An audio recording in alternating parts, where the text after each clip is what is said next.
The box was already open when I walked into the kitchen. She wasn't supposed to open it yet. That's what she promised. But there it was, half crumpled on the counter, the plastic tube sticking out like a loaded weapon, and beside it, the printout. I didn't say a word. I just watched her stare at it, unmoving. She didn't notice me at first. She was frozen, eyes locked on a highlighted line that would, in under 15 seconds, become the reason I stopped sleeping at night.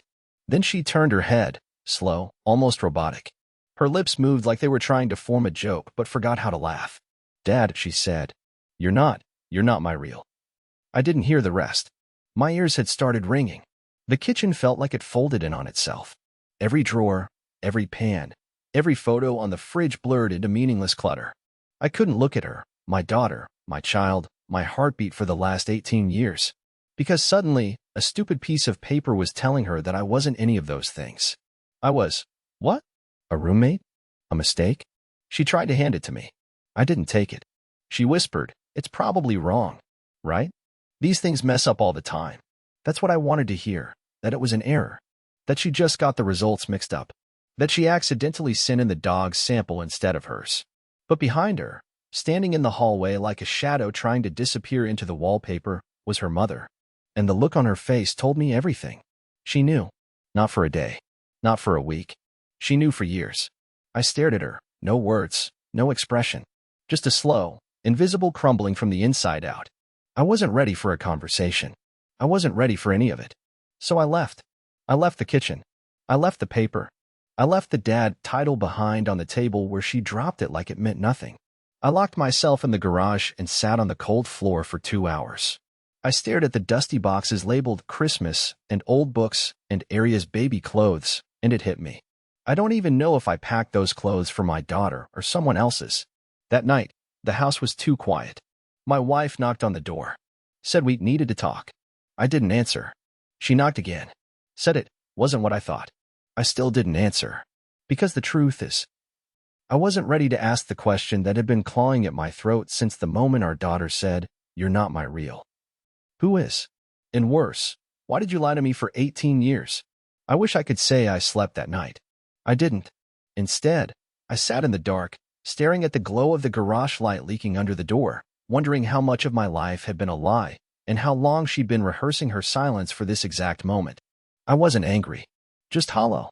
And hollow is a dangerous thing to become when your entire identity was built around a family you might never have really belonged to. She waited until the lights were off, until I'd finally come back inside and collapsed onto the far end of the bed without saying a word.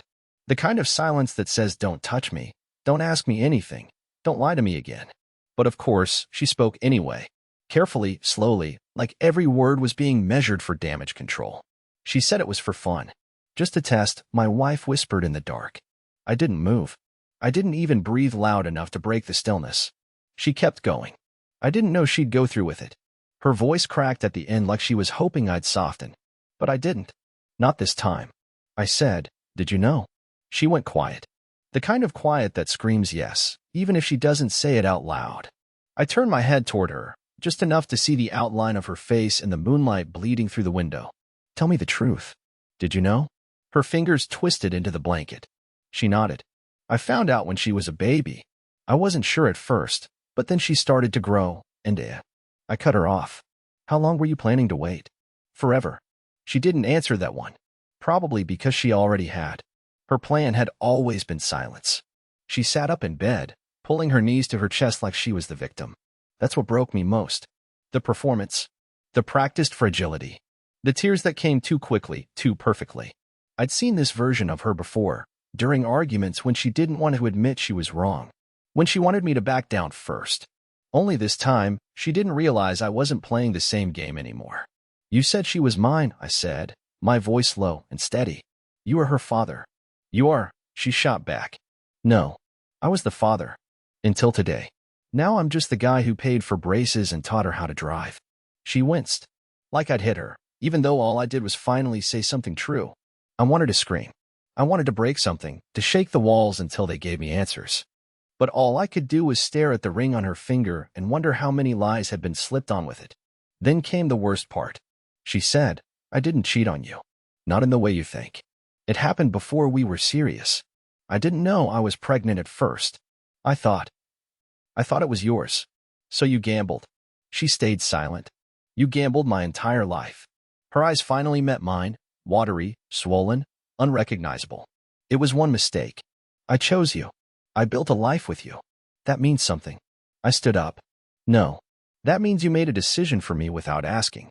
You lied for nearly 2 decades, every single day. Do you know how many nights I stayed up when she was sick? How many hours I worked overtime so she could go to that stupid art camp? She tried to speak, but I didn't want to hear her voice anymore. And now she's the one carrying the guilt. She thinks she broke us. She doesn't even realize it was broken the moment you decided I didn't deserve the truth. That was when I left the room. Again. For the 3rd time that night. But this time, I didn't go to the garage. I went to Aria's room. She was awake. Sitting on her floor, headphones around her neck, holding that same test result in both hands like it was cursed. Her eyes were red, and she looked more like a stranger than ever before. When she saw me, she said, I shouldn't have done it. I didn't mean to ruin everything.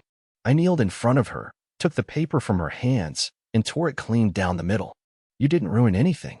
You just exposed something that was already broken. She started crying. Not soft tears. Not movie scene tears. Real, shaking sobs that cracked right through me. And when I hugged her, it felt different. Like I was holding on to the only part of my life that still made sense, even if she wasn't mine on paper. I didn't sleep again that night. But I did something else. I dug through the attic, found an old photo album, and opened it up to the earliest pictures of her. Baby photos. First steps. Her in my arms. Her clinging to my finger like I was her whole world. And I stared at those images until sunrise, wondering who her real father was, and whether he even knew she existed. Because tomorrow, I was going to find him. Not out of revenge, but because the only way to untangle this mess was to pull every rotten root from the ground, even if it meant watching everything else collapse. The next morning, the house felt like a museum. Silent. Cold. Every room still held the shape of our family, but none of it felt real anymore. I watched Aria eating cereal at the kitchen table like it was any other day. She didn't say anything. She didn't need to. Her eyes looked hollow, distant, like the floor had dropped out beneath her and she hadn't stopped falling yet. She kept glancing toward the hallway like she was waiting for her mom to appear, or maybe hoping she wouldn't. I sat across from her and said the only thing that felt honest. You didn't do anything wrong. She didn't respond right away. Then she whispered, I don't even know who I am anymore. That broke me more than anything. I wanted to grab her and shake the guilt out of her chest. I wanted to tell her 1,000 times that she was still my daughter, no matter what that DNA test claimed. But what really tore at me was the truth I couldn't say out loud. I didn't know who I was anymore either. Once she left for school, I sat in my office and stared at a blank search bar for over an hour, just blinking at the cursor. I knew the man's name, Brent Kessler. She'd finally said it, reluctantly, in a whisper like it tasted sour in her mouth. I hadn't seen him since the early 2000s. He was a face from another life. We were all in the same circle back then, college parties, early jobs, messy first apartments. I even remember him coming to our engagement party. He gave us a toaster. I still have it. Every time I used it, I thought it was just a dumb appliance. Turns out it came from the man who gave my wife a baby. Eventually, I typed his name. First just on Google, then social media. He wasn't hard to find. The kind of guy who never left town, who got older but still wore the same stupid grin in every picture. And just like that, I found out he worked at a car dealership on the east side of town. Sales manager. Smiling in every photo like he didn't have a clue about the ticking time bomb he helped plan in my life 18 years ago. I didn't tell Helen what I was planning. I didn't even tell Aria. I just drove. My hands were shaking the entire way there, not from rage, from something worse. Dread. I wasn't sure what I'd do when I saw him. Was I going to scream? Punch him? Collapse? But when I walked through those sliding glass doors, it was none of those things. He didn't recognize me at first. Just gave me the salesman smile and said, Hey there, looking for something reliable today? I looked him dead in the eyes and said, I think we already have something in common. He blinked, tilted his head like a confused dog. Sorry. I reached into my jacket, pulled out a photo, one I'd taken from Aria's baby album. Her at 6 months old, drool on her chin, sitting on my shoulders. I think this might be your daughter. The color drained from his face. He stared at the photo, then at me, then back to the photo. And suddenly he looked like a man who couldn't breathe. What the hell is this? He muttered. I stepped closer. You tell me. You slept with Helen right before we got married. She never told you. She never told me either. But our daughter just found out. Through a test. The kind you can order online for $20. He swallowed hard, eyes darting to the office behind him like he wanted to run. I said, "Don't worry. I'm not here to fight you. I just want answers. Because I've lived 18 years thinking I was someone I'm apparently not." Brent stammered. I swear, I didn't know. She never said anything. We hooked up once, maybe twice, but it wasn't, I didn't think. Yeah, I didn't think either. He sank into a chair beside a display desk. "Jesus Christ," he whispered, staring at the photo like it was a crime scene. "You need to understand something," I said. "She's a kid. A brilliant, heartbroken kid who just had her identity ripped away from her. I don't care what you do now, but if you ever try to reach out to her, if you ever come near her, it won't be to play dad. That role's taken. No matter what a piece of paper says." His hands trembled as he nodded. "I understand." I left without another word.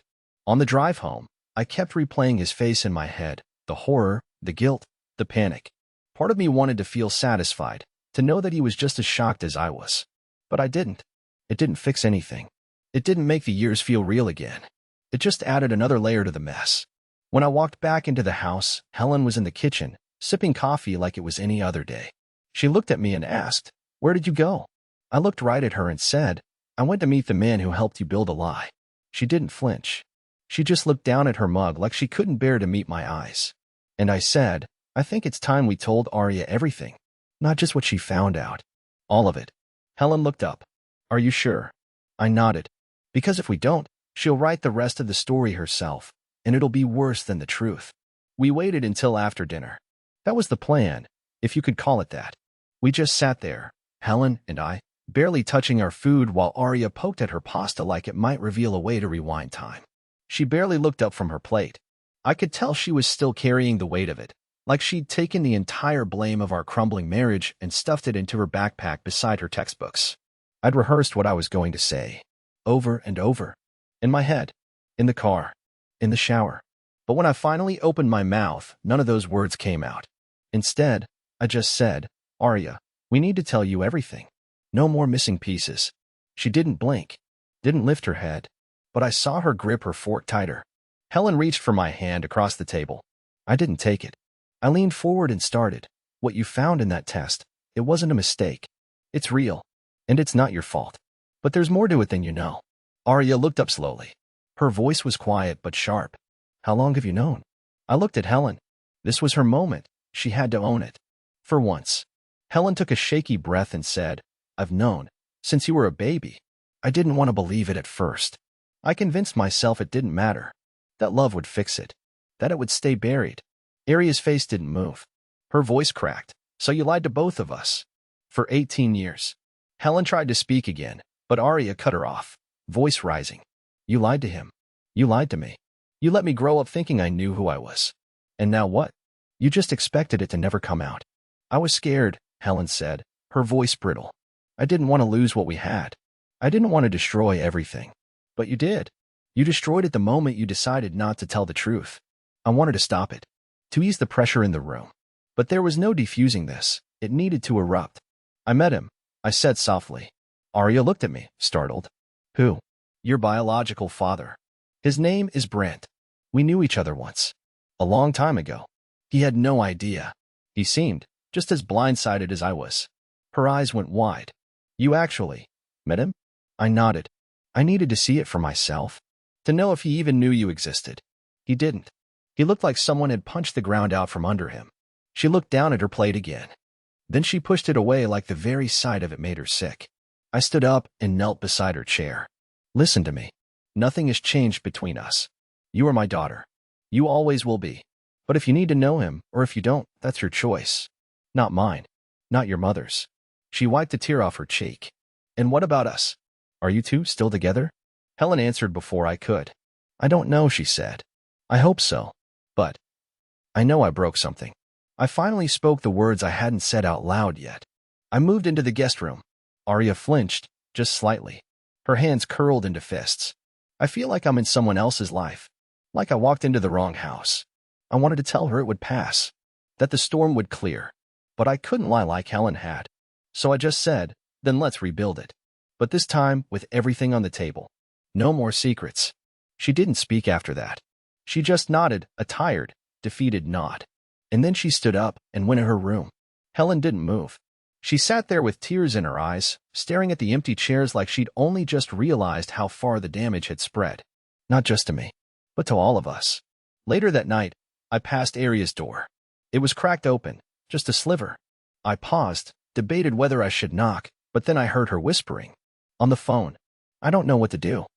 No, he's not mad. I mean, he should be. But he's just broken. I didn't hear who she was talking to. Maybe a friend. Maybe someone from school. But those words haunted me. Broken. That's what I'd become in her eyes. And she wasn't wrong. I walked to the guest room and sat on the bed in the dark, and for the first time in my life, I felt like I didn't belong in my own family. And that's when my phone lit up. A message. From Brent. I've been thinking about our talk. If you ever want to meet again, just to talk. I'll be here. I stared at the screen. My hand hovered over the keyboard. I wanted to delete it. To ignore him forever. But a thought entered my head that wouldn't leave. What if Arya wants to meet him, and I'm the one standing in the way? I didn't reply. But I didn't delete it either. Because I knew this wasn't over. Not even close. I don't know why I didn't block his number. Maybe part of me wanted to keep that door cracked open just in case Arya needed it. Or maybe I was just too exhausted to make another decision. Every choice lately felt like pulling teeth with numb hands. But the next day, that door didn't just crack open, it got kicked in. It started with a knock at the door around 2 p.m. I was home alone, sitting in the den trying to pretend I could focus on work. My laptop screen had been frozen on the same spreadsheet for over an hour. The knock wasn't aggressive, just insistent. I opened the door and froze. It was Brent. He stood there holding a manila envelope, eyes sunken, his shirt untucked like he'd rushed out of work in a panic. I didn't invite him in. I just stared at him from behind the screen door. I'm sorry, he said, already holding up a hand. I know I shouldn't be here, but I didn't know how else to do this. I opened the door just wide enough to step outside. You're right. You shouldn't be here. He nodded like he agreed. I just wanted to give you this. He handed me the envelope and backed off immediately, like it was radioactive. I had a test done. One of those at home once. I needed to be sure. You really think I care about your DNA at this point? I asked. He didn't flinch. No, but she might. If she ever wants to know for sure, it's all in there. I didn't say thank you. I didn't even look at the envelope. I was too focused on the swirling tension in my gut, like I was about to step on a mine and didn't know which direction would blow everything up again. Then he said something I didn't expect. She deserves the truth. All of it. I narrowed my eyes. You think we haven't been through enough? Brent swallowed. There's more I didn't tell you. About Helen. My heart thudded. She didn't just disappear from my life when she got pregnant. I tried to reach out months later, but she blocked me. I thought maybe she'd moved on. But the truth is, I think she knew. I think she always knew the baby might be mine, and she wanted to erase me before anyone could find out. My mouth went dry. I felt like I was about to throw up, but the rage kept it down. You're telling me this now? Why? Because Arya deserves the whole truth. And you do too. I'm not trying to take her. I'm not trying to be dad. I just wanted to say that before you throw that test in the trash. I didn't respond. I took the envelope, turned around, and shut the door behind me. That night, Helen came home late. She started working extra shifts again, or so she claimed. I couldn't even keep track of what was real anymore. Arya was in her room, earbuds in, painting something on a stretched canvas that looked like a storm tearing through a city. I sat across from Helen at the kitchen island and slid the envelope toward her. He came to the house. She blinked. What? Brent. He showed up today. Uninvited. Said he got tested. Said you blocked him when he tried to reach out back then. Said you knew. Her shoulders tensed. Her hand trembled as she reached for the envelope but stopped short. He's lying. Is he? Yes, she insisted, louder now. I didn't block him. I didn't even think he'd care. We weren't serious. It wasn't she cut herself off, realizing how flimsy her argument sounded. It wasn't supposed to go this far. Too late. She leaned back in the chair and buried her face in her hands. I didn't know how to tell you. I thought I could protect you. No. You protected yourself. She looked up at me, eyes bloodshot. Do you want to leave me? I didn't answer right away. I couldn't. That question had been echoing in my mind since the night Arya handed me the test. I didn't know what leaving even meant anymore. Leaving Helen? Leaving the house? leaving the last 18 years behind like they were a movie I could shut off? Arya deserves peace, I said. And you and I, we can't give it to her in this mess. Not like this. That night, I sat down with Arya again. Just the two of us. I told her about Brent's visit. I told her about the envelope, the second test, the confirmation. She didn't react the way I expected. She didn't cry. She didn't scream. She just asked, "Do I have to meet him?" I shook my head. No, that's her choice. Nobody will force you. She looked down at her hands for a long time. I don't want to meet him right now. I don't care what the test says. You're my dad. That should have felt like healing. It should have brought relief. But instead, it just made me feel smaller. Like I didn't deserve her loyalty. Like I'd failed at everything except being her dad, and that one success was built on a lie someone else created. Then she looked at me and said something that still hasn't left my mind. But if you leave, Mom, I want to go with you. I stared at her. You don't have to choose between us. She nodded. But I already did. And that's when I realized the damage Helen caused didn't just fracture our marriage. It made our daughter choose between the two people she trusted most. And trust is something you only get once. The next morning, Helen found her suitcase by the stairs. It wasn't mine. It was Arya's. She didn't say a word. She just zipped it closed, handed me her paint kit, and asked if we could go. Not forever. Just away from the noise. We didn't go far. Just a small lake cabin I hadn't used in years, inherited from an uncle I barely knew. It was modest, one bedroom, no Wi-Fi, barely any cell service, but it was quiet. That's what we needed more than anything. Silence without guilt. Time without tension. A space where Arya didn't have to hear her mother cry through walls, and I didn't have to pretend not to hear it. The first day we got there, we didn't unpack. We didn't talk much either. We sat on the porch, both of us staring at the trees like they held answers we couldn't put into words. It was surreal, sitting next to her in the fading light, knowing she still trusted me despite everything. It felt like being handed a fragile glass sculpture, beautiful, delicate, and one careless move from shattering. On the second morning, she made pancakes. Said she remembered me teaching her how to flip them when she was 7. I tried to smile. I really did. But it twisted something in my chest. That memory was mine, ours, and yet now there was this shadow hovering over it. Like someone had taken a black marker to the edge of every cherished moment we'd ever shared. By day 3, the silence finally broke.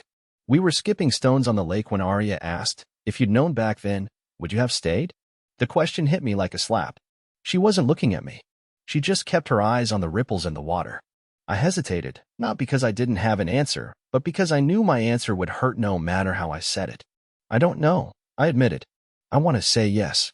I want to believe that I loved your mom enough to forgive something like that. But the truth is, I don't think I ever had the chance to decide. She nodded slowly. That's how I feel too. We sat in silence again. This time, heavier. And then she said something I didn't expect. I want to meet him. I turned to her, startled. Brent? She nodded. Not because I need a new dad. I need to see for myself. I need to know what part of me came from him. And I want you there. If you can. I hesitated. Every fiber of my body screamed to say no. I wanted to protect her, shelter her from the awkwardness, the emotional minefield, the risk that he might disappoint her in ways she hadn't even imagined yet. But I couldn't say no. Not after everything she'd endured because of someone else's choice. Okay, I said. We'll set it up together. The next day, we drove back into town. I called Brent. He didn't answer on the first ring, or the second, but on the third, his voice came through, hesitant, breathless, like he'd been expecting this call every day since the last one. I told him Arya wanted to meet. He didn't ask questions, just said, name the place. We agreed to meet at a public park, neutral ground, somewhere open, safe, no pressure. I didn't know what I expected. An emotional outburst? A DNA match confirmation speech? A tearful apology? But Brent was just quiet, nervous. He sat on the bench as we approached, his eyes locked on Arya like he couldn't believe she was real. Arya didn't say anything for the first minute. She just stood there, hands in her hoodie pockets, watching him like she was trying to recognize a face she'd never seen before. Then she said, "You have my eyes." Brent gave a soft laugh. I noticed that. Another long pause. Then she sat down across from him. I stayed standing. I couldn't bring myself to sit beside the man who had unknowingly upended my world. I hovered a few feet away, heart pounding like I was watching my daughter on stage, waiting for the cue to rush in and save her. But she didn't need saving. She asked him questions about his life, his work, what he used to do when he was her age, whether he liked dogs, whether he'd ever painted anything. She kept it casual, surface level. You'd never know that the conversation was laced with emotional landmines. And Brent, he handled it well. He didn't overstep. He didn't try to claim anything. He didn't apologize too much. He just answered honestly, carefully, respectfully, until Arya finally asked, "Did you love my mom?" Brent looked stunned. For a moment, he didn't answer. Then he said, "No, not the way she needed. We were never in love. It wasn't that kind of thing. But I wish I had known you existed. I would have wanted to know." Arya nodded. "I'm glad you didn't." Brent blinked, clearly caught off guard. She looked at me, then back at him. "Because if you had known, then I might not have grown up with the dad I had. And I wouldn't trade that for anything." I had to turn away. My throat burned. I wasn't ready to cry in front of him. After that, she stood up and said she was ready to go. Brent didn't stop us. He didn't beg for a second chance. He just said, "Thank you for letting me meet you." Arya gave a soft nod. "Take care of yourself." And just like that, it was over. In the car on the way home, she was quiet again. But not the heavy kind of quiet from before.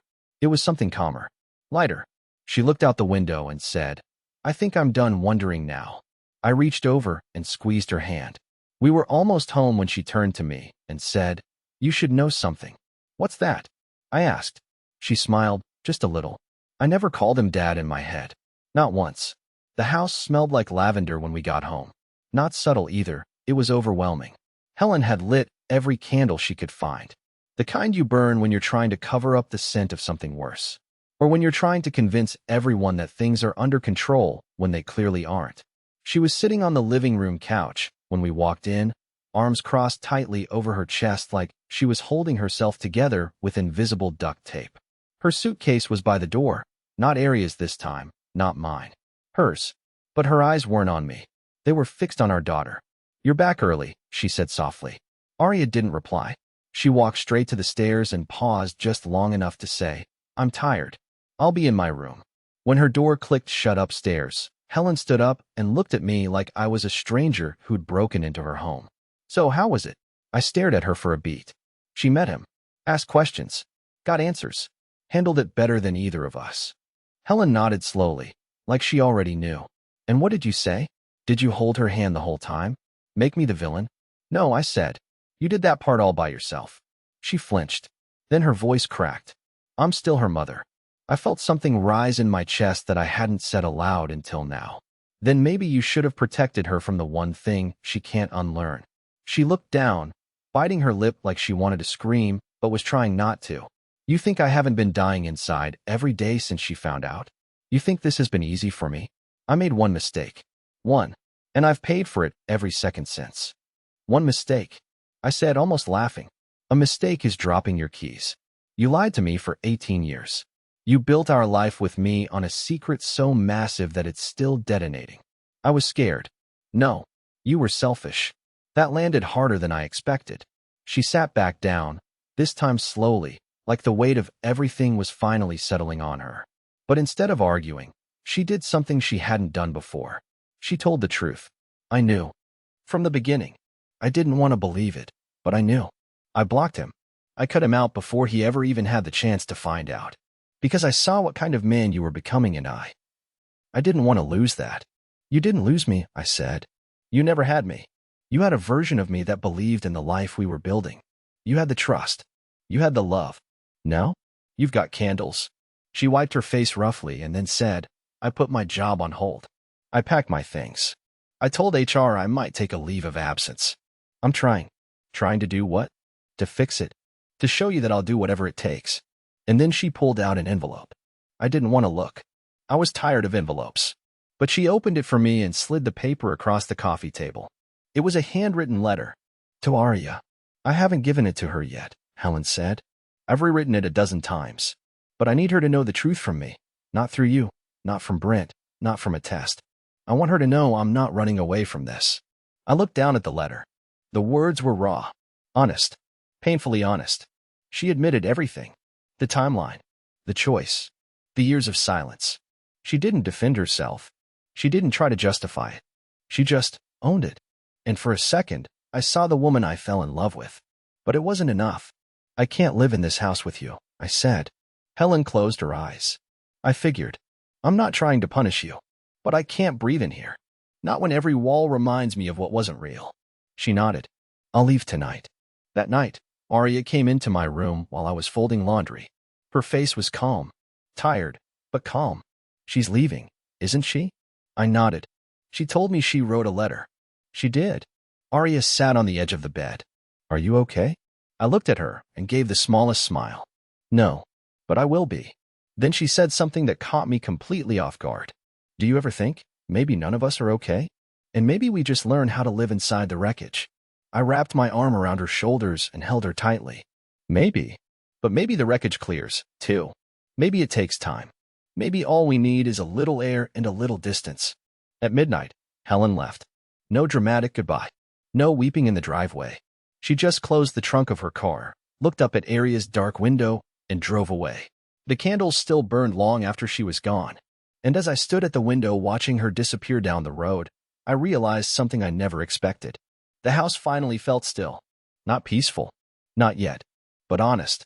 And for the first time in weeks, I believed we could rebuild something from what was left. The following week was quiet in a way that didn't feel heavy anymore.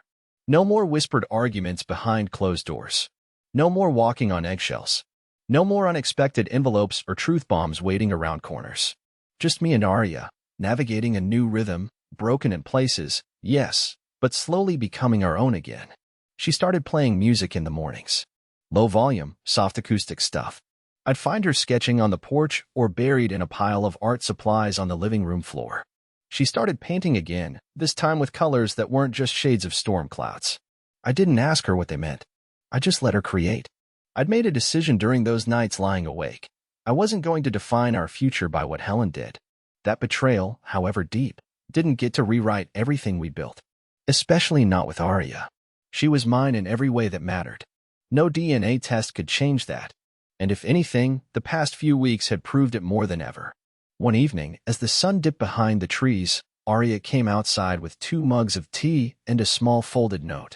I took it from her, confused, and opened it. Inside was a hand-drawn image. A child's version of me holding a little girl's hand, clearly her. There were 2 hearts drawn above our heads, one red, one purple. And underneath, in neat handwriting, were 5 words. You've always been my father. I didn't even try to stop the tears this time. She leaned her head on my shoulder and whispered, I don't want to go backward. I don't want to live in all that pain anymore. I want us to move forward. Just you and me. However that looks. I nodded, voice shaky. That's all I want too. The next day, I packed away old photo albums, not to hide them, but to protect them. I didn't need to keep reliving the uncertainty. The memories were still real, even if the foundation beneath them had cracked. And Arya, with every smile, every eye roll, every sarcastic joke, was proof that the love had never been fake. It had always been ours. Helen called a week later. Just once. She didn't ask to come back. She didn't beg or plead. She just said she was in therapy, that she was trying to rebuild her life, not to erase what happened, but to understand why she let it happen in the first place. And she asked if one day, not now, but someday Arya might want to talk. Just talk. I told her I'd pass the message along, that it was Arya's choice, and that I wished her peace. A month later, I found myself standing beside Arya at her senior art show. Her painting had been selected for the showcase. The piece was bold and strange and haunting, a forest growing through a shattered house, vines bursting through windows and roots curling up floorboards, but sunlight flooding in through the holes in the ceiling. A title painted in the corner. What was left still grew. Someone asked her what it meant. She pointed to me and smiled. Ask him. He's the reason I finished it. And right there, in that crowded room full of strangers, I realized something I hadn't felt in a long time. I wasn't broken anymore. Not fully, maybe, but enough. Enough to stand taller. Enough to breathe again. Enough to believe that healing, real healing, doesn't mean going back to how things were. It means growing something better out of what survived. And I had. Her. Us. A different version of family, maybe. But a real one. The only one that ever mattered.